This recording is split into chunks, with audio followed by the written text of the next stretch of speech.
네, 김영환입니다. 오늘도 같이 말씀 묵상하겠습니다. 요즘 카톡교, 유튜브교 이런 이야기를 하는데요. 어떠한 한 채널의 이야기를 계속 들으면 카톡교가 되는 거죠.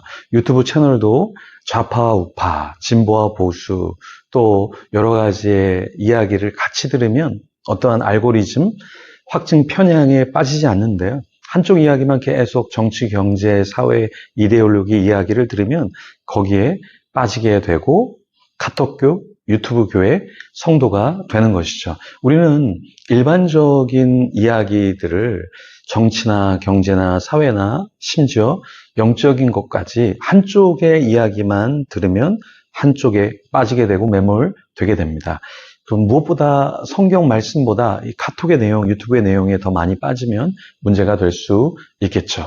사도 바울은 바른 교훈 그리고 거짓 교훈을 구별하라, 분별해라 이렇게 우리에게 도전을 하고 있습니다. 17절과 18절 형제들아 내가 너희를 권하노니 너희가 배운 교훈을 거슬러 분쟁을 일으키거나 거치게 하는 자들을 살피고 그들에게서 떠나라. 이 같은 자들은 우리 주 그리스도를 섬기지 아니하고 다만 자기들의 배만 섬기나니 교활한 말과 아첨하는 말로 순진한 자들의 마음을 미혹하느니라. 자, 무엇을 말하고 있습니까? 바울이 뭘 권면하고 있어요? 네. 하나님의 복음 그리고 합당한 교훈을 거슬러서 분쟁을 일으키는 자들, 거치게 하는 자들을 살피고 그 사람들을 떠나라 이렇게 이야기하고 있습니다. 선교사님 중에도 다 좋은 분들이지만 몇몇 사람들은 좀 조심할 사람들이 있습니다. 목회자들도 마찬가지입니다. 정치적인 목회자들, 또 어떠한 성향, 이데올로기에 빠져서 사는 목회자들이 있는데요. 그들을 잘 분별할 수 있어야 합니다.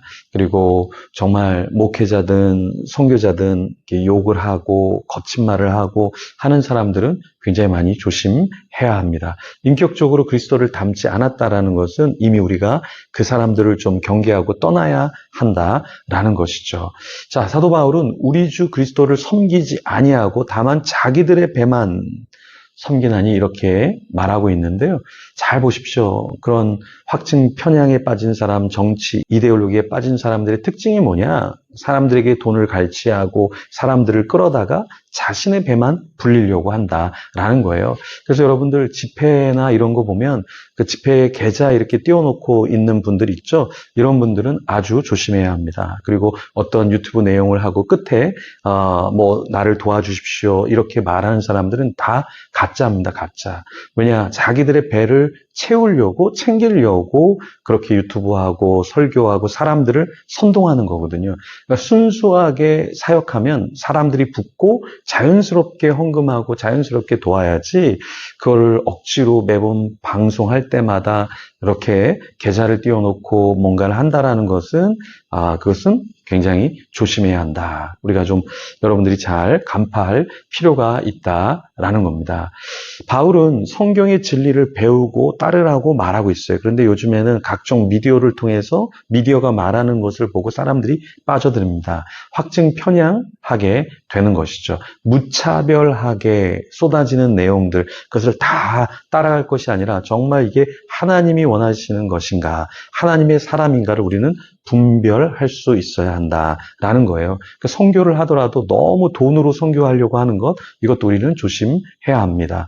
그리고 성경을 말하지만 이 성경의 말씀이 주가 아니라 자신의 말을 끼워 맞추려고 성경 구절을 가져오는 것, 이것도 굉장히 거짓 교사들이 하는 방법입니다. 그래서 좀 분별해야 한다. 사도 바울은 뭐라고 말하냐면 이런 거짓 교훈을 살피라 이렇게 말하고 있는데 여기 살피다 헬라어는 스코페오라는 단어인데요. 이 스코페오는 검사한다라는 의미를 갖고 있습니다.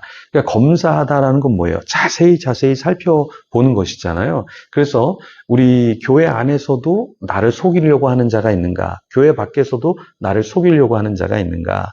그래서 이 세상에서 또 하나님 말씀을 말하면서 2단, 3단, 사이비가 얼마나 많습니까? 그 사람들이 나를 속이려고 하는 것은 아닌가? 스코페오, 검사하고 살피는 것이 우리에게 필요하다라는 것입니다. 바울은 바른 교훈을 따르는 자들, 동역자들이 있다라고 이야기해요.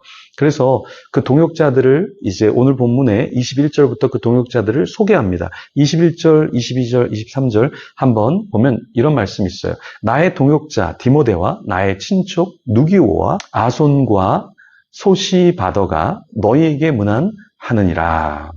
이 편지를 기록하는 나 더디오도 주 안에서 너에게 문안하노라. 나와 온 교회를 돌보아 주는 가이오도 너에게 문안하고 이 성의 재무관 에라스도와 형제 구아도도 너에게 문안하느니라. 이렇게 말하고 있는데요. 바울은 이 동역자들을 쭉 열거하면서 무엇을 우리에게 보여주고 있습니까? 성별이나 신분이나 사회적인 지위에 따라서 동역자가 된 것이 아니라 누구든지 그리스도 안에 있는 자는 함께하는 자임을 사실은 말하고 있다라는 거예요. 그래서 동역자는 어떤 사람인가? 부한 사람만 동역자가 되려고 해서도 안 되고 못 배운 사람을 내가 멀리하려고 해서도 안 되고 그리스도 안에서 누구든지 교회 안에 들어오면, 공동체 안에 들어오면 서로 복음에서 하나가 되고 존중해 주어야 한다라는 겁니다. 저 사람은 돈이 있으니까, 저 사람은 배운 게 있으니까, 저 사람은 권력이 있으니까 고개를 숙이는 것이 아니라 가난한 자가 오던 어린 자가 오던 누구와 교회에 오던 함께 지체된 자로서 고개를 숙이고 웰컴하는 그런 분위기가 되어야 하겠습니다. 그래서 우리 교회 안에서도 여러분 서로 우리가 무엇을 조심해야 되는가? 하나님이 말씀하시는 말씀 중심으로 우리가 교제하는가? 아니면 내가 무엇인가 얻기 위해서 교제하는가? 우리 자신을 좀 살펴봐야 합니다. 그래서 17절에 형제들아 내가 너희를 권하노니 너희가 배운 교훈을 거슬러 분쟁을 일으키거나 거치게 하는 자들을 살피고 그들에게서 떠나라. 이렇게 말하고 있습니다. 분쟁을 일으켜요. 자꾸만 부딪혀요. 그럼 어떻게 됩니까? 그 사람들을 떠나는 게 훨씬 더 낫다라는 거예요. 왜 그럴까요? 18절에 이 같은 자들은 우리 주 그리스도를 섬기지 아니하고 주를 섬기는 것이 아니라 자기가 중심이 되어서 사람들을 괴롭히고 힘들게 하는 것은 합당하지 않은 자로 성숙하지 않은 자다. 이것을 바울이 말하고 있죠. 그래서 교활한 말과 아첨하는 말로 순진한 자들의 마음을 미혹하느니라. 여러분 너무 교활하고 아첨하는 말도 조심해야 합니다. 그래서 여기 떠나다 이 말은 사실 영어로 keep away라는 말이에요. 그러니까 거리를 둔다라는 말이죠. 그렇죠? 그래서 영어 성경의 다른 말은 avoid them. 그들을 피하라. 이렇게 이야기하고 있습니다. 떠나라는 말은 거리를 둔다. 그리고 또 멀리 있게 한다라는 것인데요. 우리가 하나님과는 가까워지고 교활한 자들, 잘못된 복음을 가진 자들, 자기 유익을 위해서 살아가는 자들은 어느 정도의 거리는 두어야 한다라는 거예요. 여러분 다 친한 것이 아닙니다. 다 함께하는 것이 함께하는 게 아니에요. 복음을 전하고 그 길을 갈 때 같이 가는 사람이 동역자예요. 근데 어떤 것을 갈취하려고 하고 어떤 것을 빼앗으려고 하고 또 어떤 사람 권력자에게는 고개를 숙이고 하는 것은 우리 성도의 모습이 아닙니다. 그래서 우리가 말씀의 중심을 두고 하나님을 중심에 두고 우리가 복음의 사역을 위해서 하나가 되는 것, 이것이 필요하겠죠. 그래서 그러한 자가 내가 되도록 또 우리 공동체가 되도록 또 사회에서 일할 때 그러한 자들을 만날 수 있도록 오늘도 기도하면서 하나님의 대사, 하나님의 편지, 그리스도의 향기로 살아가기를 소망합니다. 이 시간에 같이 기도하며 그런 자가 되도록 또 그런 자들이 더 많아지도록 우리 중보하며 기도하며 하나님 앞에 나아가겠습니다.